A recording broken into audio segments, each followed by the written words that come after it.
কুচবিহারে দাঁড়িয়ে তিনি কেন্দ্রীয় সরকারের চিঠি ছিঁড়েছেন। সেই চিঠিটা অ্যাকচুয়ালি কেন্দ্রীয় সরকারের না অন্য কোনো জেরক্স করা ফালতু কোনো কাগজ কিনা আমি জানি না, কিন্তু আমি একটা কথা পরিষ্কার বলছি, উনি বলছেন যে আমরা এটা হতে দেব না, আমি থাকতে হতে দেব না। উনি তো এরকম রোজই বলে, আর সবটাই হতে দেন। এই মমতা ব্যানার্জি বলেছিল যে সমস্ত স্কুলের টিচাররা যাদের কোড দ্বারা তাদেরকে নিষ্কাশিত করা হয়েছে, একজনও শিক্ষকের চাকরি যাবে না। আর আজকে কত শিক্ষকের চাকরি খাচ্ছে কে? এই সরকার, মমতা ব্যানার্জির সরকার। উনি বলেছিলেন একজনেরও যাবে না, আজকে হাজার হাজার শিক্ষকের চাকরি যাচ্ছে ওনার চোখের সামনে। উনি বলেছিলেন এসআইআর হতে দেব না। সবার আগে তৃণমূল কংগ্রেস ক্যাম্প খুলে এসআইআর সহায়ক কেন্দ্র চালু করে দিয়েছে। এই মমতা ব্যানার্জি বলেছিল যে ওয়াকফ বিল এই রাজ্যে আমি পাশ হতে দেব না, এই রাজ্যে লাগু হতে দেব না। ওয়াকফ বিল পেছন দরজা দিয়ে উনি লাগু করে দিয়েছেন। আজকে এই রাজ্যে কেন্দ্রীয় ওয়াকফ বিল এখানে আইনে পরিণত হয়ে গেছে। লাগু করেছেন কে? ওয়াকফ আইন লাগু করেছেন মমতা ব্যানার্জি, যিনি বলেছিলেন কিছুতেই করতে দেব না। উনি বলেছিলেন যে সিএ করতে দেব না। সিএ এখানে হচ্ছে, নাগরিকত্ব হচ্ছে। যারা বাংলাদেশ থেকে হিন্দুরা যারা উদ্বাস্তু হিসাবে আসছে তাদের সিএ আইনের মাধ্যমে যারা অ্যাপ্লাই করেছে তাদের নাগরিকত্বের কার্ড চলে আসছে। অতএব উনি বলেছিলেন হতে দেব না, হচ্ছে। সেই কারণে আমি পরিষ্কার বলতে চাই, উনি কি হতে দেবেন না ডিটেনশন ক্যাম্প? অন্তত এইটুকু আমরা ওনাকে বলছি যে ডিটেনশন ক্যাম্প যদি দরকার হয় হবে। সেই ডিটেনশন ক্যাম্পে কোনো হিন্দু যাবে না। যে হিন্দু আগামীকাল মানে আজকে নয়, আগামীকাল যে কালটা আসছে, আজ মঙ্গলবার, বুধবার যে হিন্দু বাংলাদেশ থেকে আসবে এখানে, সেই হিন্দু কোনো ডিটেনশন ক্যাম্পে যাবে না। যারা ভারতীয় মুসলমান তারা ডিটেনশন ক্যাম্পে যাবে না।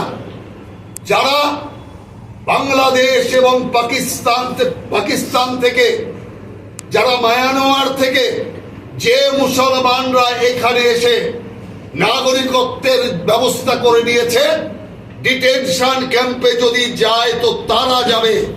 মমতা ব্যানার্জি এরকম অনেক প্রতিশ্রুতি দেয় আর পরে কথা ঘুরিয়ে নেয়। আর এটাও বলে দিচ্ছি, এনআরসি পাশ হয়ে গেছে। উনি রোজই একবার এনআরসির কথা বলে, এনআরসির ভয় দেখায়। এনআরসির মাধ্যমে যাদের কথা আমি বললাম তারা বাদ থাকবে।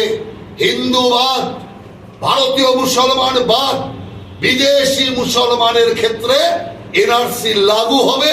মমতা ব্যানার্জি তাকিয়ে তাকিয়ে দেখবে, ওর সরকার সহযোগিতা করবে। আর যেটা পরিষ্কার আমি বলতে চাই, কেন্দ্রীয় সরকারের চিঠির জন্য এত ক্ষেপলো কেন?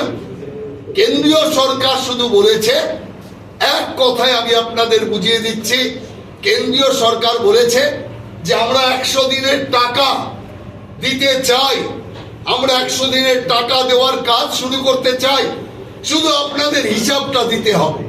ব্যাস, হিসাবের নাম শুনেই তেলে বেগুনে চলে উঠেছে, কাগজ ছিঁড়ে ফেলেছে। উনি টাকা নেবেন, হিসাব দেবেন না। হিসাব যদি দেবেন তাহলে পার্টি ফান্ডে টাকা লাগাবে কি করে? হিসাব যদি দেবেন, জনগণের টাকা, 100 দিনের মানুষের টাকা তৃণমূলের নেতাদের পকেটে যাবে কি করে? অতএব কেন্দ্রীয় সরকার হিসাব চাইতে বাধ্য, কারণ 100 দিনের যে টাকা, সেই টাকা কেন্দ্রীয় সরকারের টাকা নয়। 100 দিনের কাজের জন্য যে টাকা, সেই টাকা ভারতের জনগণের টাকা। অতএব কেন্দ্রীয় সরকার শুধুমাত্র সেই জনগণের টাকার রক্ষক মাত্র। সেই কারণে জনগণের কাছে কেন্দ্রীয় সরকারের দায়বদ্ধতা আছে। সেই কারণে কেন্দ্রীয় সরকার যে টাকা দেবে তার হিসাব বুঝে নেবে। কিন্তু হিসাব শুনলেই মমতা ব্যানার্জি ক্ষেপে লাল হয়ে যায়। তার কারণ যে সত্য কাজ করবে, মানুষের টাকা মানুষকে দেবে, তার তো রাগের কোনো কারণ নেই, তার তো খেপে যাওয়ার কারণ নেই, তার তো চিঠি ছিঁড়ে ফেলার কোনো কারণ নেই। খেপছে কেন? ওই টাকা আত্মসাৎ করবে। আর কথায় কথায় বলছে হাইকোর্ট রায় দিয়েছে, সুপ্রিম কোর্ট রায় দিয়েছে। কি রায় দিয়েছে? হাইকোর্ট সুপ্রিম কোর্ট কি রায় দিয়েছে? যে মানুষের টাকা আটকানো উচিত নয়, দাও। কবে কেন্দ্রীয় সরকার বলেছে মানুষের টাকা আটকাতে চায়? কেন্দ্রীয় সরকার বারবারই বলছে টাকা দেব, হিসাবটা দিয়ে দাও।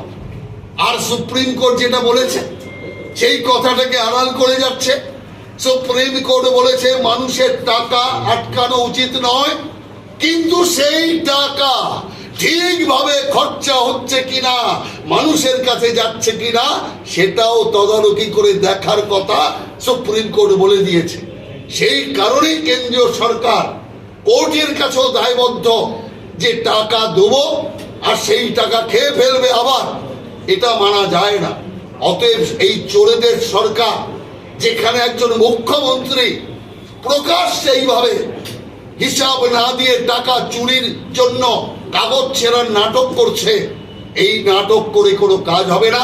মানুষ বুঝে গিয়েছে কেন্দ্রীয় সরকার চায় 100 দিনের টাকা, কেন্দ্রীয় সরকার চায় পশ্চিম বাংলার মানুষের জন্য অনেক প্রকল্প, কিন্তু এই রাজ্যের মুখ্যমন্ত্রী বা তৃণমূল কংগ্রেস পার্টি এটা হতে দিচ্ছে না। অতএব সেই কারণে যে নাটক করছে ওই নাটকে কোনো লাভ নেই। উনি নাটক করবে, আবার দেখবেন হিসাবও দেবে।